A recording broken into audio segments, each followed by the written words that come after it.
It was almost midnight when Samuel locked the front of his small lantern shop in the heart of Lisbon. Rain drizzled softly, tapping on the cobblestone streets like shy whispers. Samuel, a gray-haired man with eyes tired from years of sorrow, tightened his scarf and pulled his old wooden lantern close to his chest. This lantern wasn't for sale. It was the last gift from his daughter, Clara, who had vanished 5 years ago without a trace. Every night, he lit it and whispered stories to her memory. Tonight felt different. As Samuel stepped onto the deserted street, he heard faint sobs echoing through the fog. Curious, he followed the sound until he found a young boy, no older than 15, curled under an abandoned archway. The boy's clothes were soaked, his eyes red with despair. "What's your name, son?" Samuel asked softly. "Mateo," the boy replied, shivering. "I ran away. No one listens to me at home. I feel invisible." Samuel felt a strange warmth in his chest. Without thinking, he handed Mateo the glowing lantern. "This lantern holds many stories," he began. "Every night I tell it stories about my daughter. I believe she hears me wherever she is." Mateo looked puzzled.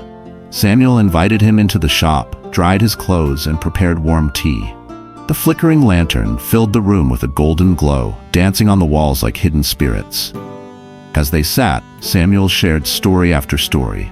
About Clara's love for stray cats, her dream to paint the city rooftops, and the silly songs she made up on rainy nights. Mateo listened with wide eyes, the shadows in his heart slowly lifting. For the first time in a long while, he felt seen. Suddenly, Mateo began to share his own story, his struggles at school, the loneliness at home, his fear of disappointing his parents. The room became a sanctuary where pain transformed into words, and words into healing. Their voices wove together, like threads stitching a torn fabric. At the peak of their conversation, Mateo confessed he had thought of disappearing forever tonight. The confession struck Samuel like thunder. He realized that sharing stories wasn't just about remembering Clara. It was about saving lives, creating bridges between broken souls.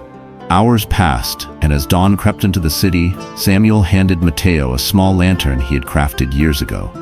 "Take this," he said, tears glistening. "Whenever you feel lost, light it and tell your story. Someone, somewhere, will hear you." Mateo hugged Samuel tightly, the warmth of shared pain and love melting away the coldness inside him. He promised to return and help Samuel craft more lanterns, each to carry a story into the world. As Mateo disappeared down the street, lantern in hand, Samuel felt a peace he hadn't known in years.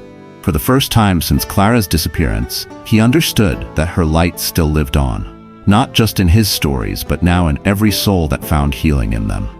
The power of shared stories can heal wounds we cannot see, connect hearts in darkness, and remind us that we are never truly alone.